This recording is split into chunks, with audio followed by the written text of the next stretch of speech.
Toledo, we're famous for glass, Art Tatum, Tony Pacos, Jamie Farr, a world-class museum, the Toledo Mud Hens and Wildlife, an outstanding zoo and public library system. But who are the people that make our city so great? Welcome to the Soul of the Glass City podcast. I'm your host, Monique.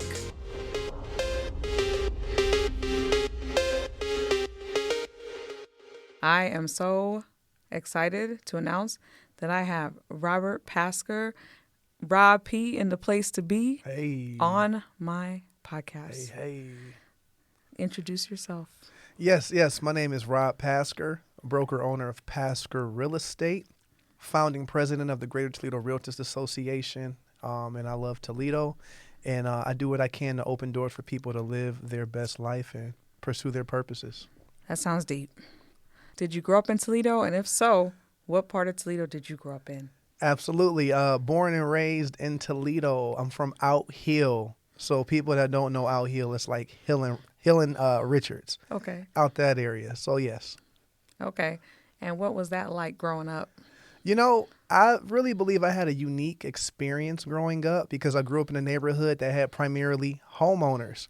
And so I grew up in a neighborhood with across the street, I had maybe 4 boys. We were all about a year and a half apart, and our parents all owned their homes. So we were able to do everything growing up together, from video games to football to basketball to skateboarding to going to parties, the Corey dances. Shout out to the Corey dances. What is that? The Corey dances. So the people that don't know about the Corey, out in Centennial Terrace, they used to have team parties in the summer. Oh. And this was like a conglomeration of kids from Springfield School District, Sylvania School District, and TPS. And for me, it was really my first time being in an environment like that where I was kind of free, and I got to experiment with social interactions. Wow. This is the first time I'm hearing about it. Look at that. You taught me something. Oh, Okay. Bring back the Corey. Okay. What schools did you attend growing up, and what was your favorite? I went to a lot of schools. Okay. A lot of schools. Just So run them down. Preschool through kindergarten, I went to St. Jude. First grade, I went to St. Martin de Porres. Second grade, I went to Body of Christ Baptist. Third through fifth, I went to Kaiser Elementary. That was my first public school experience. Sixth grade, I went to Trinity Lutheran. 7th through 8th, I went to McTighe. And for high school, I went to Central Catholic. So we got a mix of like public and, Catholic schools. And Absolutely. that's why you're so diverse now. I think so. The thing about it was I didn't stay at any school too long. Were you bad? No. Okay. You were really good and really smart? I was smart. Okay. I think, and I asked my mom in retrospect why so many schools, and she told me that she just wanted me to have the best education. Oh, wow. So I guess that Shout out meant to me Mom. going to different schools. Yes. But, if you ask me my favorite, of course, I have to say Central Catholic High School. Okay. I experienced a lot at Central. I grew a lot, and I really feel like Central challenged me and helped me become the person that I am today. Okay. What was your college choice? So I had a full ride scholarship to the University of Toledo. I was in Toledo Excel through high school, and they provided me a full ride to UT. I didn't fall in love with the institutional academics of UT, so I was very involved on campus, many different organizations, worked to have an impact on my community, but academically, I wasn't too engaged. So at a certain point, maybe my junior year, I made the decision to take my talents and my business to Columbus, Ohio. So at that point, I went to Columbus State, got my Associate of Science from Columbus State, and finished my Bachelor's of Business Administration at Franklin University in Columbus. Wow, that's exciting. You are like a man of all backgrounds in education, and you got to move around, and, I would say your mother instilled that in you, and your personality made it easier to... And your dad, I'm sure, yeah. Absolutely. Mm-hmm. Well, I where there's a will, there's a way, and I'm a plant. So no matter, I like to see myself as a fern. I actually have the fern tattooed on my arm because the fern can grow in so many different environments, and it's independent, it's persistent, and I apply those principles to my life. What was your career after college? So very interesting. I've been an entrepreneur. Pretty much. That's been my dream. My dream when I was younger was to be a mogul. And so in college, I could say it was an entertainment production company, bringing people together, i.e. throwing parties in college. So I took that to Columbus to help one of my good friends, Eddie Drake, with the Why Not Foundation to help him I remember that. raise awareness for his foundation in Columbus. So we would throw different events to market for him and raise awareness. And that turned into me doing entertainment production, making music, making videos, sponsoring artists. We had a radio show, online radio show before podcasting was a thing. Shout out to my partner, Brandon Dix, Heartland Radio Show. But for me, it was more so about creating a platform for positive culture based out of the Midwest. And so that led me to how can I raise capital because nobody's going to sign me with the messages that I'm bringing. Right. So I got hit to matcha green tea powder. And, and I just saw an opportunity with tea being the number 2 most drink behind water. Oh, yeah. You were the tea guy. Matcha. Go, matcha, go. I was bringing in 20 kilos of green tea powder at a time from South Korea and breaking it down into 38 and 80 gram bags. Real talk. And selling it through 6 different sales channels. Online, in coffee shops, corner stores, independent distributors, you name it. I was pushing it. But again, I need to automate my supply chain. So how do I automate my supply chain? Let me go wholesale a couple of houses, right? Let me go in wholesaling. In retrospect, I'm glad I didn't. One of my homeboys at the time, he's still my homeboy for life, Julius Masale. He's 3rd generation in his grandmother's real estate brokerage. And she got her real estate license in 1963. So when I told him my plan to wholesale, he said, Rob, you don't want to do that. Get your real estate license and you'll open up so many doors because anybody you know becomes a potential client. And so I went from trying to build a supply chain in tea to going on a quest to build a supply chain in the real estate industry, which has led me to today. But while I was doing all of that, I worked. Once I graduated, I was a substitute teacher for Columbus City Schools. So I would do that during the day. And in the evening, I was working fine dining, serving at Hyde Park Prime Steakhouse. So hustling. Funny story, like, when my kids, because he also did substitute teaching at Toledo Public School, well, not charter schools, and Toledo Public School. And so my kids had said, you know, Mr. Pasker, he's at our school. And I'm like, yeah, that's my friend. So if you do something wrong, he's going to let me know. And I did. You know? Gladly. So that helped me have an eye. Didn't hesitate. And yes. So tea to townhouses, basically. Like, you can say that. I like that. The first time I've heard that, I like that.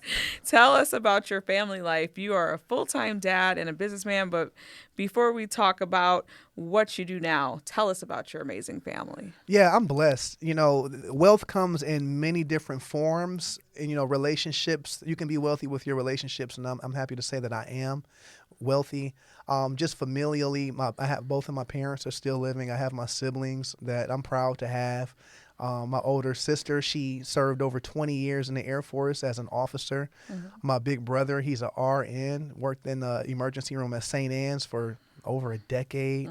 My younger brother, he's a defensive back coach at the Ohio State University. So I'm proud of him for pursuing his dream and bringing me some perks. Before that, he was at Michigan, right? He was at Michigan State, and he got it out the mud, started at Central Catholic, was All-American at Wayne State, went back to be a graduate assistant, and then. But aside from my immediate family, I am the father of 3 daughters. My oldest is 14. She's a freshman down in Columbus, Ohio.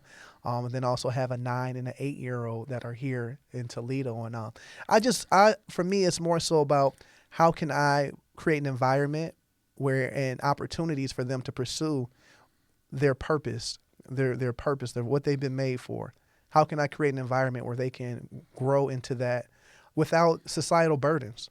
You know, and I'm watching them grow, especially my oldest, seeing her grow, be a freshman. She was very successful with her volleyball season this year. Her first year playing volleyball, and she actually got to sit on the bench with the varsity team. Oh, because she's a natural. So it's in her blood.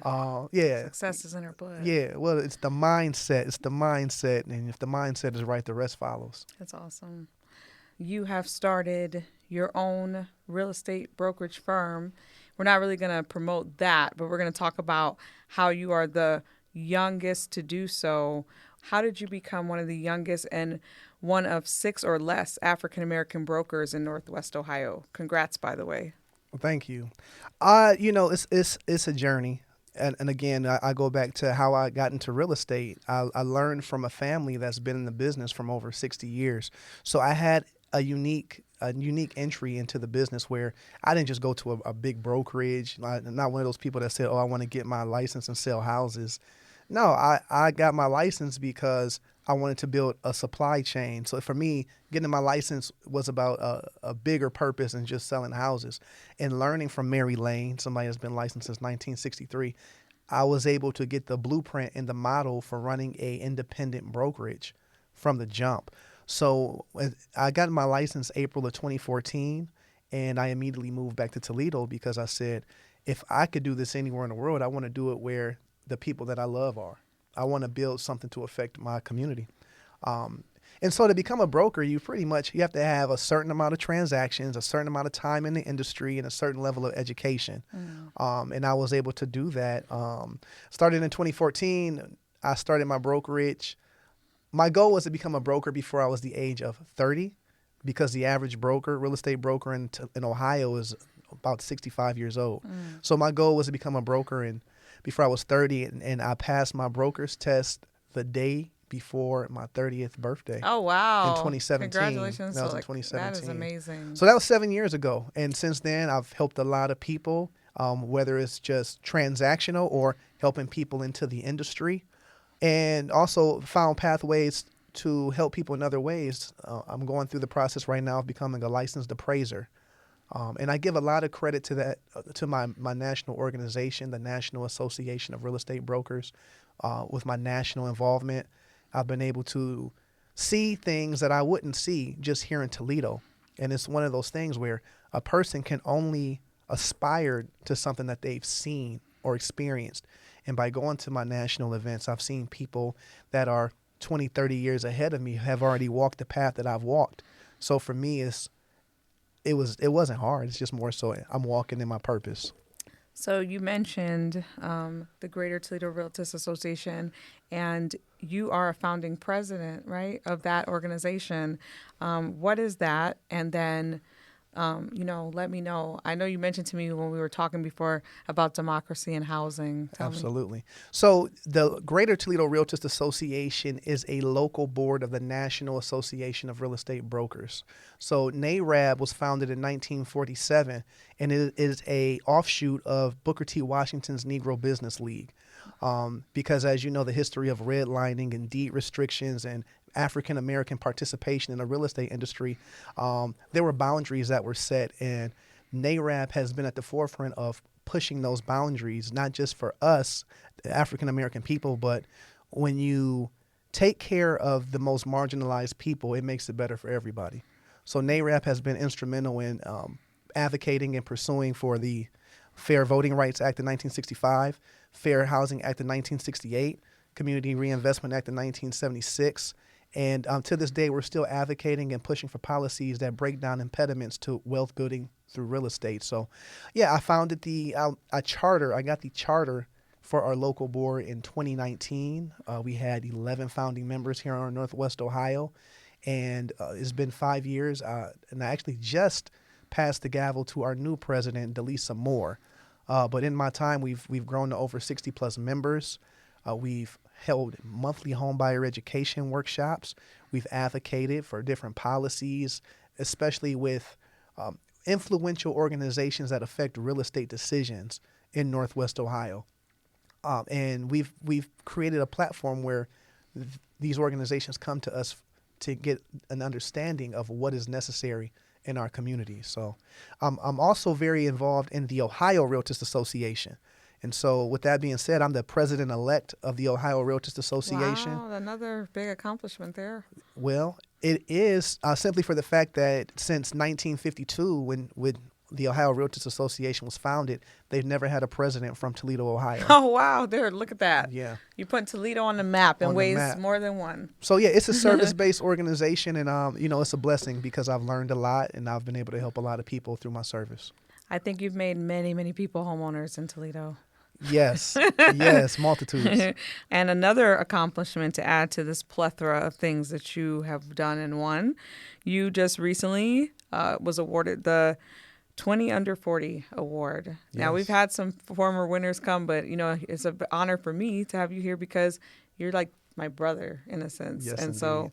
congratulations. I appreciate it. How did it feel winning that, knowing that, they have a lot of crazy, amazing people on that stage? Well, it's one of those things. I do the work, and I don't do the work for accolades or recognition, but to be recognized amongst the names that were called, or even the alum of the 20 Under 40 people who have gotten in the past. It's humbling. It's humbling, and shoot, it's great. I'm excited. I'm excited for the opportunities that come with that award.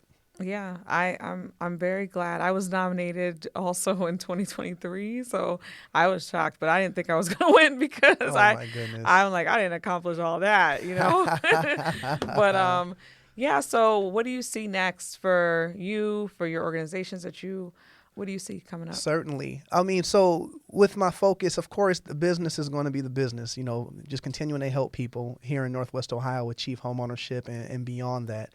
But with my service as president of the Ohio Realtors Association, when I was president in Toledo, my things, as far as my theme, was to educate our community and ourselves to be more proficient in the industry, to advocate for policies that are going to break down barriers to homeownership, and to also elevate our brand. So I'm looking to take that to the state level. We have 7 local boards across Ohio, and I'm looking to grow our membership across Ohio and all those local boards, taking what I've done here in Toledo and just basically implanting it with the local boards. Advocacy, there is a bill that I'm very passionate about that's in the Ohio Senate right now, Senate Bill 192. It deals with creating professional standards and transparency for real estate wholesalers. That's an issue that affects African American communities specifically more so than others, because you have these quote unquote investors, people that are from out the state, calling people in our communities, telling them, hey, we'll give you this much cash for this property, which is going to be below market value. And then they find someone else to buy it for a higher price and keep that, whatever the difference is, they keep that. Where versus with someone with a license is going to put that person in a position to maximize the market value that they receive. And so wholesalers siphon equity out of our communities. Wow. And Senate Bill 192 is going to help alleviate some of that. So I'm just looking forward to that, connecting with our Ohio lawmakers and policymakers to let them know that we advocate for this and push it through. Didn't know any of that. It's a real deal. It's a real deal. It's an epidemic, honestly, especially when we talk about Northwest Ohio real estate, where the National Association of Realtors in 2024 at the beginning said that Toledo was the #1 place to invest in real estate because of the affordability of our region. They did. Yeah. And so we're targets right now. We have to protect our people. We do. We do. Well, we really appreciate you coming here and sharing your life and educating us and just being a voice for the people. So thank you again. Well, thank you. Thank you for having me.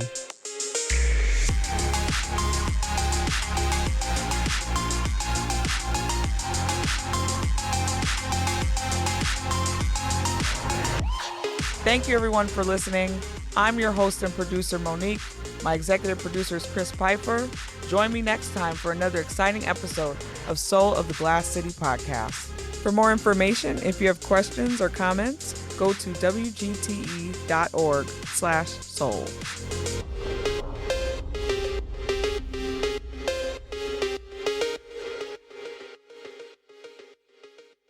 WGTE.